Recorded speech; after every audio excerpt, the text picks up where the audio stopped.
Hey Office, we gotta look after ourselves after COVID. What the fuck? Hey, what's going on, guys? I'm Season 4 here. Today I am back to cover Cardinal Mors Orfist Masques or Orfist Masques in DivineZ. Now I know what a lot of you are saying. Why am I doing this now? Like, this is so off brand, off wing. Just it doesn't make sense for me to be doing this video, but I am. Orfist is a deck that historically has been plagued by financial stupidity. Every time you buy a new support for him, it just completely devalues to absolute zero, either through bad reprints, horrible quality of support, and contradicting design space that makes you go, what the hell were they thinking? Orfist always has been a complete washout in terms of buying it financially. And even for Orfist Regis, because they instantly devalued the whole deck by reprinting it in the quick start deck, which is like, why would you do that? Orfist Regis was like a 2,000 yen triple rare, but you know, it's to help newer players, and I'm totally fine with that. Unfortunately, someone else who seems to be suffering from that same problem is Orfist Masques, but he's suffering from success. He started off as a 100 yen triple rare because everyone thought he was complete shit, and to be fair, he is.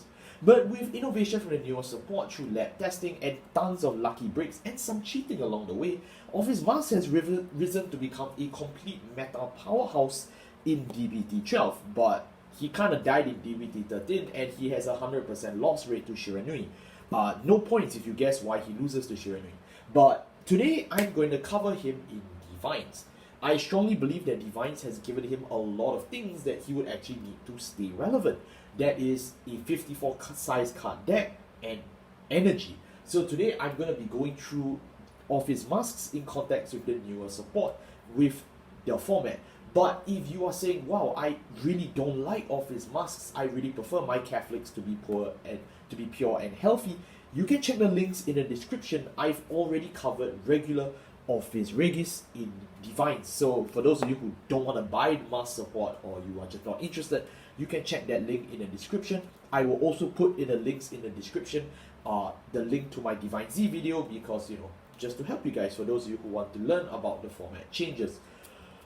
I realized that it's going to be very difficult to talk about this deck without going through all the intricacies. I mean, a lot of people have done articles and articles and articles and videos and videos and videos on Orfist Masques, but a lot of them don't really cover how the hell this deck works. So I'm going to break this deck down with a different aspect in mind. I'm going to go through the different combos and calls that you actually play in Orfist Masques, and then I will review the list as a whole, so we are all clear and it's more presentable. I do want to teach people this deck. I do feel it's very interesting, but at the same time I feel that people are picking up this deck for the wrong reasons. So for that, I want to cover it so that we're all clear. Of course, we can still start off with the right deck. Our right deck is the pure Orfist right deck from DBT01. So I won't be going through this again. I believe I've covered this in great detail for at least 4 times on this channel, so I won't be going through this. The Orfist Regis right deck, for the sake of saving time, I will also not cover it. I will leave a link in the description for my pure Regis video so you can understand the whole thing. The main changes you will need to know from that video is that we are now playing back to Cubicia, because Cubicia does not have a CB1 effect, which means he doesn't have to compete with Combine Russia. We also are back to Orfist Regis as our main right, because he installs 1 order when placed on a Vanguard circle. But for his multi-attack skill, we won't really use it unless we, you know, never achieve the condition. But the reason why it's important to know that he installs a World from us from drop or from hand for free when placed on a Vanguard circle is because we will loop Orfist Regis with Orfist Masques. That's right. The whole point of this deck now in DivineZ is that we are going to build an advantage loop with a particular world in mind. Howling Moonlit Night. So I'm now going to move on to that later on, but I'll explain to you why this all matters and why you must keep Orfist Regis's on-play skill fresh in your head. Talking about hits, we are going to talk about our new boss monster for this deck, Cardinal Mors Orfist Masques. But in context, we will also bring up the rest of our great trees, which will be our Mask of Hidalgo at 3. And then we will also play 2 copies of Orfist Regis in the main deck and 1 in the right deck. So we will actually start off with this first. In talking about the great trees, I will talk about the worlds right after this. Orfist Regis, the reason why we play 3 is because we want to loop out on place effects. I've seen multiple BCS winners that only play 1 to 2, but now that we have DivineZ, we have space to actually play a grand total of 3. Personally, I feel 3 is just nice of a safe ratio. You can achieve the looping of the rights, but at the same time, you don't actually have to risk clogging up too many space with no shield cards.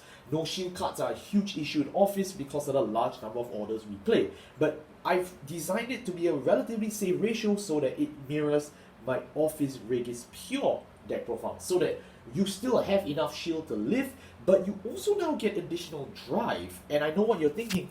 What do you mean we get drive? We get drive from Orfist Masques. Orfist Masques is very different from Orfist Regis. Instead of building up towards a win con, he actively destroys the win condition. But he gives you back a +1 in the form of drive +1.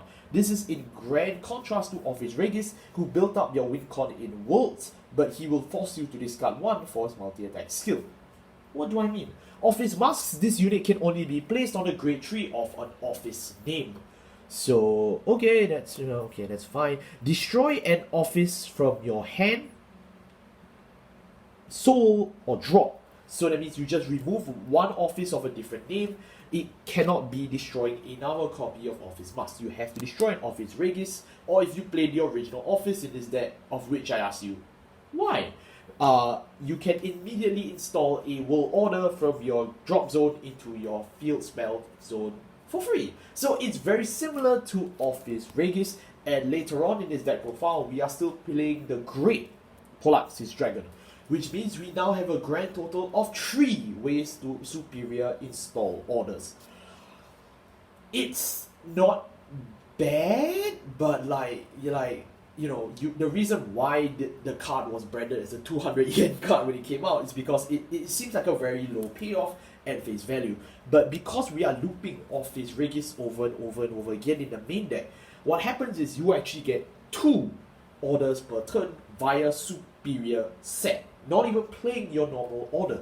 Your normal order, sometimes people contradict and say, yeah, but you need to play your Mask of Hidden, which we are also playing at 3. So it actually allows us, by looping the main grade 3 Regis, we actually superior set 2 orders per turn, which means that we are not obligated to not be able to play the Mask of Hidden. This video is very technical, I'm very sorry in advance. But something else you also will need to know is Orfist Masques' last ability. When this unit declares an attack, you can Color Blast 1 and destroy a number of worlds from your order zone and place them into the drop zone. For each one of the worlds that you destroy and retire it, you actually get to spawn a Shadow Army token on a circle occupied by a rearguard. So you don't even plus, you minus from this. But that's what Kidani wants you to think. That's what they wanted you to think when reading this card. But this unit gets drive +1 if you have consumed 2 or more worlds for this effect. So you have to call over cards with Orfist Masques, which means that by destroying the worlds and by calling over, you get that 0. But then that's in terms of world card advantage.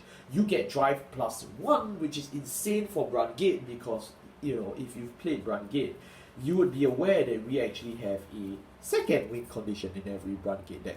But the bigger meaning to this is that Orfist Masques is actually feeding you hand as a reward for you playing the deck. You actually are given hand back, but you are destroying your field build-up. This is very, very, very different from Orfist Regis, who destroys your hand to give you board build-up. So the two of them work in great contrast. You either listen to the Dragontree and protect yourself, or you listen to the light of the Catholic Church, and it gives you, a hell lot of protection on the board, but very little hand.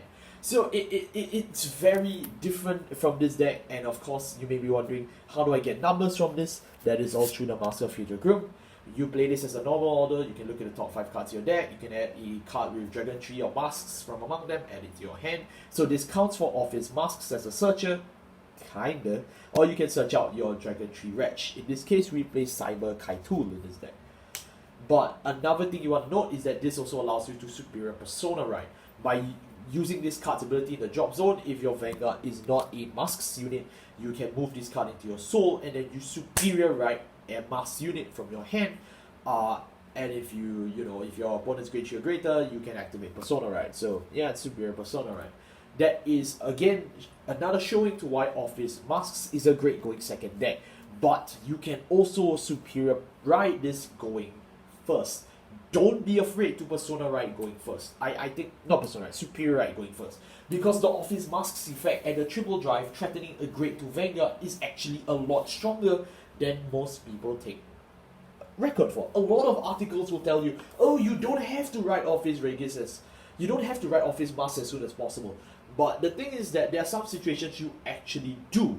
And that's usually in the condition where you're plussing well enough. Because Orfist Masques does not allow you to build a board. Orfist Regis allows you to build a board. Orfist Masques does not. So a lot of intricacies in this video, but I hope that I can try and demonstrate it to you here and there by talking about the deck. Moving on to the rest of our world's orders right now. Our rest of our worlds are very simple. We now cut down to 4 Howling Moonlit Night, 3 copies of Eclipse Moonlight, and 2 copies of Overcoming an Eternity. Yeah, that's very simple. It's a lot lesser of a count than Orfist Regis because we can actually have a form of superior mill. We actually have a pocket Columbard in the form of Opart. So yay! Howling Moonlit Night is so +1 to draw a card. Eclipse Moonlight is +1 to spawn a Shadow Army token. And Overcoming an Eternity is so +2 to give yourself the passive effect that newborn Shadow Army tokens will gain 5,000 power when placed.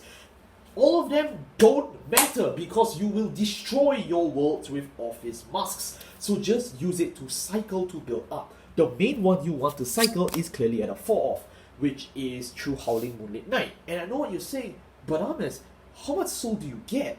I want all of you to remember that with the Mask of Hidegrim, you actually can install and superior ride into Orfist Masques, which means you actually get 2 soul instead of 1, and then you can loop it by rewriting Orfist Regis again using the Mask of Hidegrim, and then you go back into Orfist Masques, which means that you actually get a lot of soul accidentally from this soul buildup, from this looping of the ride. And then if you soul blast out your Orfist Regises, you can actually destroy them to use the effect of Orfist Masques. You can also soul blast your Mask of Hidegrim so that next turn when you go back into Orfist Regis, you get Mask from drop and then you go back into Orfist Masques. Very weird deck, I know, but this deck actually has a lot of intricacies. The thing about Orfist Masques though is that it can be a very strong high roll deck because of the triple drive, and that's what most players are using it for. But that, to me, really denies the whole skill aspect of Orfist Masques. But most people play this deck to the point that it's quite brain dead, so it kind of sucks. So that's all you really need to know about your worlds. This is your main advantage gainer that you can loop. This is the way you build the board, and this is a cute little +5 that you can get to push for more numbers for game. But never cast this from hand. So +2 is too expensive for this deck. Moving on to the rest of our grade 2s. Our grade 2s, we obviously play 1 copy of Cardinal Mors Cubisia. It's nice to see Cubisia finally being played in Orfist because he was kicked out for a very long time. We play 4 copies of Dragontree Reg, Cyber Kaitul, and 4 copies of Pluraxis Dragon. I won't cover Pluraxis Dragon because I've already done it in my Orfist Regis video. Check the link in the description. He's a very good card that allows you to plus off, but because Orfist Masques doesn't involve discarding a card, the only way you actually get Pluraxis' draw is by calling over him. Which is nice, I guess, but it happens. The superior set skill for Orfist for Pluraxis Dragon is only for orders that you don't have the same name in your world zone. And you may be saying, wow, that's really dumb because I only have 3 different worlds to set. So what you need to remember is because Orfist Masques will consume the worlds from the world zone, you can straight up just remove a certain name order from your order zone, and then next turn you can superior set it. That means it allows you to draw, use Orfist Masques, destroy it again, superior set it, destroy it again. It loops. It's very stupid of an interaction, and in interaction you actually need to work for, but it exists. So yeah. Cyber Kaitul is our Dragontree Reg, and I've been searching for this deck. I know people are screaming, why are you playing 4? But I want to remind everybody that you don't actually have to use its skill when placed because it's very expensive. When placed on the Vanguard circle, counter +1, soul +1, you get a Dragontree marker, which is a half a force for Masques unit. And then you can search your deck for the Mask of Hildegrim and add it to your hand. So because of the new 54, our deck is really bloated. I don't want to play too many copies of Masks because it's also a shieldless order, which is not good for this deck. So I've opted to play 4 copies of Cyber Kaitool because it's a global searcher for the Mask of Hildegrim. But you realistically only need to use the skill once per game. So you can actually just use the other copies, as just 9 of Silent Skeletons, just as bodies to beat up. But it also allows you to call as early as turn 2 very aggressively. Paraxis is not a card you call aggressively, but Cyber Kaitool you can. Moving on to our Great Ones, we still are playing Mr. Rautis in the right deck because Rautis is still king. I don't really need to talk about it. We play 4 copies of Cardinal Noid Oppa and 4 copies of our Perfect Guards. Again, for my Perfect Guards, as I mentioned in the Orfist Regis deck profile, you actually do get an Elementaria Sanctitude from the stand-up deck set, which makes it a very good product. But I did not put it in the list because I'm too lazy to keep re-sleeving. You yourself can still play this in the deck, it's not a concern. I've already talked about Rautis in my Orfist Regis deck profile, please check the link in the description. But if you need to know, it searches UE World when ridden on the Vanguard Circle. I think it's pretty obvious which world you're looking for, but I mean, if you need a reminder, there you go. And last but not least, we have Cardinal Noid Oppa. Oppa is also drawn by the great Daisuke Iizuka, which is the reason why this card is still worth 300 yen today. The things I do for nice art. The skill of Oppa, and I don't even know his gender, is when placed on the Vanguard Circle, if your Vanguard with Orfist in his name, counterblast 1, and mill a world order from your deck and put it in the drop zone. So this way you can actually get your other orders out without actually searching the deck.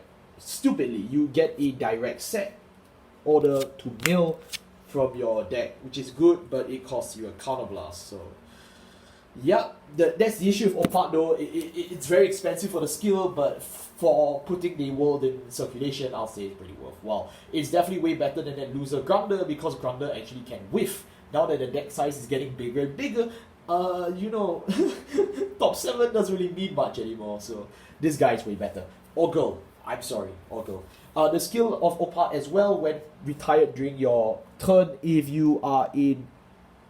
if it's just Orfist Masques. Seriously? Yeah, if your Vanguard's Orfist Masques, if this unit is retired from the Vanguard Circle, you can just spawn a Shadow Army token. Oh, okay, so it's anti-retire if you leave it on the board against Gardira. But it only works for Orfist Masques, which sucks because you can't use Orfist Regis when you're using this skill, and neither can you actually use it for stuff like Nuvoria, who I miss very much. Nuvoria, I hope you're doing well. I miss you, buddy. Take care. This video is going faster than I thought. Our Great Zeros, we still play our, this guy, and this guy. I don't feel like explaining anymore. I feel like I've beaten myself too much. You know why we are playing heals and crits and funds? Because this is an aggressive deck. We do get enough draws in this deck thanks to energy, as well as the looping of our world order, which is Howling Moonling Knight. So that's why we can play fronts. Realistically, if you want to play draws, I think it's fine, but the firepower needs to be there, which is why I play fronts. Plus, it also helps for the card to shield ratio, which I discussed in my DivineZ deck profile. You can check the link in the description. Because we can aggressively call boards with stuff like Cyber Kaitool, that's why I feel the front is necessary. But if you want to play draws, go ahead. Each your fronts and your draws are all reprinted in triple drive booster, so you don't worry about the price. And yeah, that will wrap up my Cardinal Mors Orfist Masques deck profile. Honestly though, I'm really enjoying this deck personally in terms of how free it is and how fun this deck can be once you actually learn the combo. You will need to set up very early, you will need to try and build a proactive game plan that you can loop and play through for the rest of the game, which is very fun. The only issues with Orfist Masques is that he completely dies to any form of control. So if you play against, say, Luard, Luard doesn't have control. If you play against Shiranui, thank you, or even Messiah, prepare to get your ass kicked. If you play against even Dragonic Kaiser Vermilion, he has enough control to put you out of commission. That being said though, I still enjoy Orfist Masques. I still believe that he's a deck with high potential, and moving forward with energy support, him and Pure Regis both stand a chance. If we've seen anything from the Cardinal support in set 1 in DZBTO1 with energy, it does show that there is a scenario for both decks to coexist. We do actually have chances to play both the Masques and non-Masques version, which is nice. You know, I would like to be able to play both Pure and Masques, but today I'm presenting on Masques. Again, if you want to see my Pure Regis deck profile, check the link in the description. Which one of these decks do I feel is better? Very frankly, I think it's a 50-50. I believe that Orfist Masques is great if you can learn the combo and the strategy. It's really nice, and it is a higher ceiling risk but higher ceiling reward. Orfist Regis is much more consistent. If you follow my deck profile for DivineZ, the plussing is good. The setting up of 4 world orders by turn 3 is very good, which means it's 5 attacks. So both decks can generate a similar output, but at the costs and benefits of in terms of the nitty-gritty, your hand size, your resource management, your so on and so forth, as well as your budget. I feel budget will be the main thing that separates these two, because they virtually play almost the same. So really, I think it's up to you to decide whether you would like to follow the callings of the Dragontree or stay pure to the heart of God. Thank you all so much for watching. Again, if you want me to cover more DivineZ videos, please let me know in the link in the description. As of the upload of this video, I'm probably still doing more DZBTO1 or covering up on past deck profiles updated for DivineZ. So let me know if you're interested in seeing either. I'll try and do my best. My V content is also on the way, so I ask everyone for your patience and for your support. Thank you all so much for watching. I'll see you next time, and remember, wear your masks.